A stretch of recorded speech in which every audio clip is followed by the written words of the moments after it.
How's it going, everybody? I am here in St. Louis, preparing my wonderful journey. You got to drive about an hour or two south to get to actually to the point of the eclipse, and I'm gonna stare at the sun for actually a few hours because the total eclipse lasts for a few minutes, but the actual process of the eclipse actually takes a long time, so that'll be really crazy. And I wanted to do a video. I do these travel vlog videos frequently. I try not to do videos like this where I'm just talking about stuff. I try to film scenery and experience. But after what happened in Boston, I feel like the conversation can't stop. It has to keep going. I'm going to do an eclipse video, obviously. But Boston was freaky. And first, I just saw a video from Dan Harmon, one of the creators of Rick and Morty. And he goes on this really angry rant about how 29% of this country are Nazis. They've gotten there. They are Nazis, and you don't talk to Nazis. Nazis are cancer. This country has cancer, and you don't talk to cancer. And that's the rhetoric that terrifies me. Because I see these conversations. I see people saying, don't talk to other people. And the only outcome, if you're not talking to somebody, is fighting with them. I mean, if you oppose someone and you refuse to engage in a conversation, there's only one logical conclusion. And Dan Harmon up on that stage for his show, talking about how 29% of this country are Nazis, he said they're a minority, we can beat them. I don't think he realizes that if 29% of this country are Nazis, that's an extreme faction. The amount of people who, on the left, who would stand up and get into an armed conflict is significantly smaller than that. And the reality is, no, 29% of this country, they are not Nazis. But this is truly what's terrifying, that I don't know if this guy, Dan Harmon, actually believes these people are Nazis, or he's so terrified of the left or whatever, he's virtue signaling, screaming about, he says over and over again, he is not a Nazi. The scariest part of his videos is that he says, the discussion, the dialogue is over. Civil war is here. He actually says it. And that's when I'm watching this video and I'm like, This is the conversation right now. This is what has to be said. When we look back at history, it really seems like war happened overnight. You hear these stories of the shot heard around the world. You hear the stories of the Gulf of Tonkin incident with Vietnam. But the build-up to these wars wasn't a single moment. And in fact, in many times there was one moment that kind of exemplified where we felt we've crossed that line, but it wasn't until decades later that we were able to reflect and say, that's when it happened. With what happened in Charlottesville, with this car ramming, that might be, the ramming heard around the world. We have no idea. There could have been other events. I filmed a video of a Trump supporter walking down the street, and someone runs up to him and smacks him in the back of the head with a bag of rocks, or a bag of something. Maybe that was that moment when we started seeing this escalation and unprovoked violence against people simply for being conservative.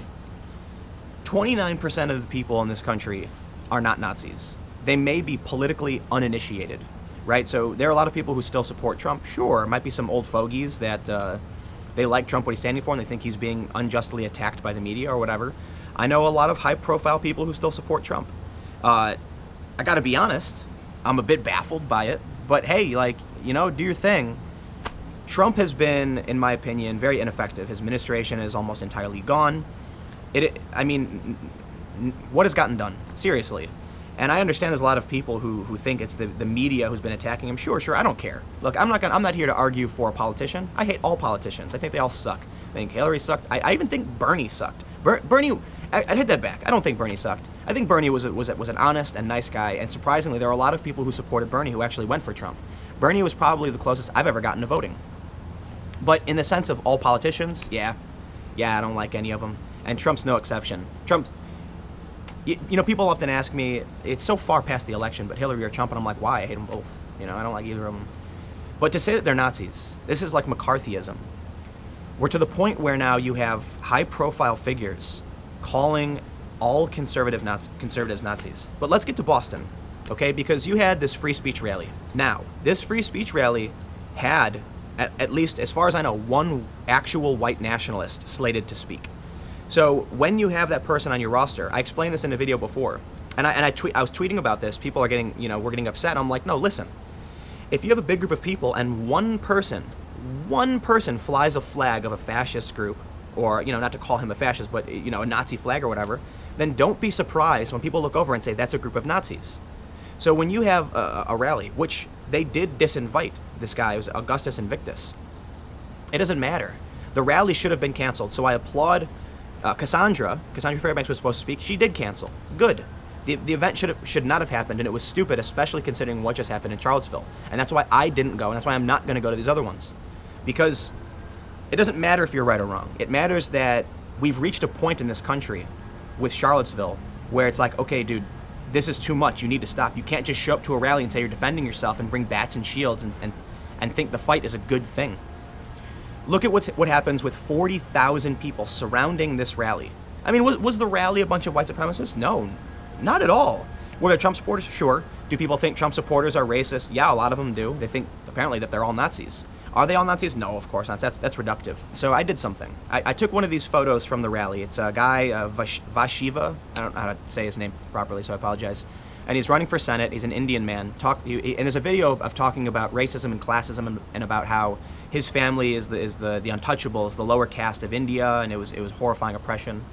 He's got signs behind him that say Black Lives Do Matter, and he repeatedly says it. He says, no, listen. He's like, of course white lives matter, but Black lives do matter, you know? He's adamant about it. It's not necessarily the same rhetoric that we see from Black Lives Matter, but here was a guy who was complaining about racism. He's not white. He's got people around him who are not everybody's white, but they oppose Monsanto. They don't want GMOs, and so I look at this photo, and the first thing I thought was, no way, this is real. I mean, you've got 40,000 people chanting Nazi go home. There's no way an Indian guy is in a gazebo giving a speech opposing classism and racism, and you've got 40,000 people outside screaming. No, that's what it was. And again, understand, there was, as far as I know, yes, Augustus Invictus is a white nationalist. I'm not an expert on these people, so but preliminary research, if I'm wrong, correct me. But yeah, he got disinvited because of what happened in Charlottesville. I'm not surprised we saw so many people come out to protest this because, for one, yes, they had the speaker, but also you see the media over and over again saying this is a white supremacist rally masquerading as free speech. It is an alt-right event masquerading as a free speech event. And the free speech event started because conservatives, not Nazis, conservatives were being attacked by Antifa. Here's why I think this is important. The group that showed up to this free speech rally, it was tiny group. And it was like conservatives, you know, maybe one person here or there might have been a bit extreme. A lot of people have problems with Base Stick Man for, you know, being a guy with a stick and a shield, and whether or not you think he starts the violence, it's a level of escalation, sure. But what happened afterwards? The police got into a scuffle, a skirmish, as NBC called it, with Antifa. So let me just lay it out for you. Antifa complains, I shouldn't say Antifa, but the far left, they complain about fair weather liberals, of which they accuse me of being a fair weather liberal. They accuse Glenn Greenwald of being a fair weather liberal. Most of the people out there who were chanting Nazi go home, holding up their signs, some of them actually were holding up some free speech signs, which is cool. These people are not going to get into a fight. They're going to leave as soon as the police engage with Antifa. The average person is going to hide in their house when the Molotovs start flying, because they're smart to do so. So what do you think happens then? When there's a bunch of people who show up to protest the right, it turns out this group is minuscule and there's actually no Nazis there. And in the protest these left-leaning people have joined, Antifa starts fighting the police. What do you think happens when you hear these chants of cops and Klan go hand in hand? Do you think that the average liberal, the average left-leaning person is going to say, you know what, you're right, the cops are all bad. Let's support people running through the streets and smashing windows? No. Because let's look at Charlottesville. We saw these businesses refuse to serve the white nationalists. They said, you're not welcome here. What do you think these people are going to say then when a group of black-clad individuals starts smashing up all of their windows? When they start fighting with the police? These people are going to go inside, pull the shutters down, and lock the door. And I know this because I've been on the ground for years in different countries that have been experiencing this. I have filmed time and time again the average person pulling the shutters down and hiding from these fights. Nobody wants to be in a fight. Have you ever seen Fight Club? There's that scene where Brad Pitt says, your homework is to go out and start a fight but lose. And then Edward Norton explains, most people will do everything they can to avoid a fight. And that's true. So here's my prediction. The right has been dramatically weakened by Charlottesville, and the white nationalists rightly so. I mean, my God, seeing people out there chanting actual Nazi slogans and then try and say that they're not Nazis, you guys, no, I'm sorry, y'all can go to hell. I try not to directly target vitriol on anybody, but if you're gonna go out there and stand side by side with people who are actually chanting the the Nazi slogan, what the hell do you think's gonna happen? Nobody wants to hear that. I'm refraining from swearing because I'm trying not to get super angry about the idiocy and the damage to free speech caused by these actual white nationalist groups. And they say that they have a right to defend themselves and they have a right to their identity, whatever. They caused unrepairable damage to free speech and the First Amendment. And now we see things like Boston. Already the Trump supporters are, they're going after the alt-right. They're pissed. And they're canceling these events. So now we're going to see more of these massive left-wing uprisings. And these groups that are going out, like Based Sick Man and Joe Biggs, who went to this rally to speak, they're tiny. They're tiny. And so Tina Fey went on Saturday Night Live and said, don't go to these events, just ignore these people, they're tiny. And then you end up with a lot of people going on TV saying, no, don't ignore them, go out there and confront them. And then we see Boston. People chanting cops and Klan go hand in hand. Fighting with the police. The rule of law seems to be dissolving. Mobs are defacing and destroying statues, even though polls show that the average person wants the statues to remain. People are going out and committing acts of vandalism. They're going out and committing acts of violence, and it's escalating. And the police are going to get involved. And I guarantee you that if push comes to shove, most liberals are going to side with the police. Now, what we saw following this counter-protest of 40,000 people in Boston was small.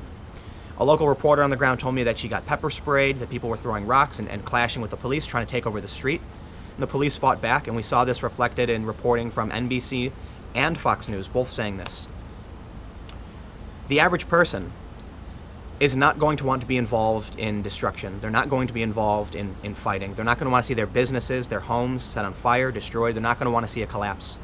And so when you end up with groups in mass going around smashing things in the streets, I guarantee you, the left is going to say, please, officer, please protect me. And then there's a crackdown.